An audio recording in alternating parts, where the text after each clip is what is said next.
আসসালামু আলাইকুম রহমতুল্লাহি ওয়া বারাকাতুহু। ফরজ নামাজের পরে সবচেয়ে গুরুত্বপূর্ণ এবং ফজিলতপূর্ণ নামাজ হলো তাহাজ্জুদের নামাজ। কেননা আল্লাহ পাক রব্বুল আলামিন নবী আলাইহিস সালাতু ওয়াস সালামকে উদ্দেশ্য করে বলেছেন, সম্বোধন করে বলেছেন, ওয়া মিনাল লাইলি ফাতাহাজ্জাদ বিহি নাফিলাতাল লাক। হে নবী, আপনি আবশ্যকীয় নামাজের পরে অর্থাৎ ফরজ নামাজের পরে আপনি অতিরিক্ত হিসেবে আপনি নিজের জন্য কিছু তাহাজ্জুদ নামাজ পড়ুন। এই তাহাজ্জুদ নামাজের গুরুত্ব নবীজি সাল্লাল্লাহু আলাইহি ওয়াসাল্লাম অনেক দিয়েছেন, অনেক গুরুত্ব সহকারে তিনি নামাজ পড়েছেন। সাধারণত নবী আলাইহিস সালাতু ওয়াস সালাম তাহাজ্জুদ নামাজ ছাড়তেন না কখনো। আয়েশা রাদিয়াল্লাহু তাআলা আনহা থেকে বর্ণিত আছে যে তিনি বলেন, নবী আলাইহিস সালাতু ওয়াস সালাম দীর্ঘ সময় ধরে লম্বা সময় নিয়ে তাহাজ্জুদের নামাজ আদায় করতেন। এখন তাহাজ্জুদের নামাজ আমরা কখন পড়ব, কোন সময় পড়ব? তাহাজ্জুদের নামাজের সঠিক সময় হলো এশারের নামাজের পর থেকে নিয়ে ফজরের নামাজের সময় হওয়ার আগ পর্যন্ত। এই সময়টা হলো তাহাজ্জুদের নামাজের সময়।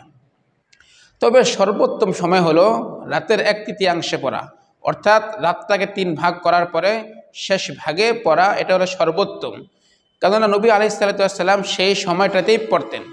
হ্যাঁ, কেউ যদি এশার নামাজের পর 2 রাকাত 4 রাকাত পড়ে নেয় তাহাজ্জুদের নিয়তে, তাহলেও হয়ে যাবে, কোনো সমস্যা নেই।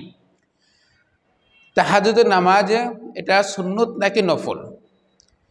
তাহাজ্জুদ নামাজ যেহেতু নবীজি সাল্লাল্লাহু আলাইহি ওয়াসাল্লাম নিয়মিত দায়েমান পড়তেন, সেই হিসেবে এটাকে সুন্নত বলা যেতে পারে। আবার যেহেতু এটা ফরজ নামাজের পরে অতিরিক্ত একটা নামাজ, সেই হিসেবে এটাকে নফলও বলা যেতে পারে। আপনার দুটোটা নিয়ত করে পড়তে পারেন, কোনো সমস্যা নেই। নফলের নিয়ত করেও পড়তে পারবেন, আবার তাহাজ্জুদের নিয়ত করেও পড়তে পারবেন, দুটোটাই সুযোগ আছে, কোনো সমস্যা নেই। তাহাজ্জুদ কয় রাকাত?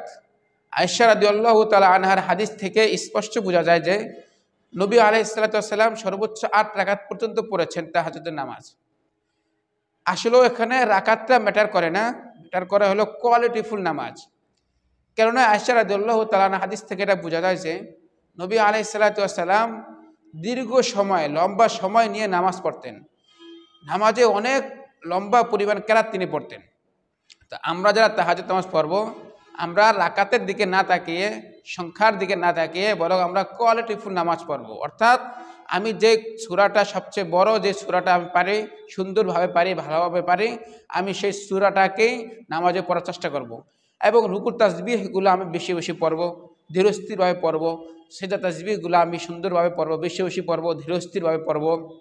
এভাবে যদি আমি নামাজের কোয়ালিটিটাকে, সুন্দরটাকে বাড়াতে পারি, তাহলে এটা হলো আমার জন্য সর্বোত্তম এবং সবচেয়ে ভালো হবে। নামাজ 8 রাকাত সর্বোচ্চ নামাজ, আমরা 8 রাকাত পড়ারও চেষ্টা করব। 2 রাকাত করে পড়বো আমরা, একসাথে 4 রাকাত করে না পড়ে বরং 2 রাকাত করে আমরা পড়বো, এটাই সর্বোত্তম। এবং তাহাজ্জুদ কোন সূরা দিয়ে পড়বো আমরা? তাহাজ্জুদ অন্যান্য নামাজের মতনই তাহাজ্জুদের নামাজটা হয়। এখানে সূরার কোনো বিধিবিধান নেই বা বাধ্যবাধকতা নেই যে এই রাকাতে এই সূরা পড়তে হবে, ওই রাকাতে ওই সূরা পড়তে হবে, এরকম কোনো বাধ্যবাধকতা নেই। অন্য ফরজ নামাজ যেরকম, অন্য নফল নামাজও যেরকম, ঠিক তদ্রূপভাবে তাহাজ্জুদের নামাজটাও ঠিক সেরকমই। এখানে কোনো বাধ্যকতা নেই। অন্য নামাজে যেরকম সূরা ফাতিহার পরে অন্য একটা সূরা মিলাইয়া রুকু সিজদা করি আমরা, ঠিক তদ্রূপভাবে এই নামাজটাকে, তাহাজ্জুদ নামাজেও আমরা প্রথমে সূরা ফাতিহা পাঠ করব, তারপরে আরেকটা সূরা পড়ব, এরপর রুকু সিজদা করে আমরা 2য় রাকাত পড়ব। এভাবে আমরা পড়ব। মোট কথা হলো আমরা তাহাজ্জুদ নামাজটাকে কোয়ালিটিফুল করব এবং সূরাগুলোকে আমরা লম্বা করার চেষ্টা করব। তাহাজ্জুদ নামাজ 2 রাকাত করে আমরা পড়ব, যত রাকাত পড়তে পারি। আর তাহাজ্জুদ নামাজ এটা সুন্নতও বলা যেতে পারে, আপনি সুন্নতের নিয়ত করতে পারেন, আবার নফলের নিয়ত করতে পারেন। আল্লাহ পাক রব্বুল আলামিন আমাদেরকে তৌফিক দান করুক।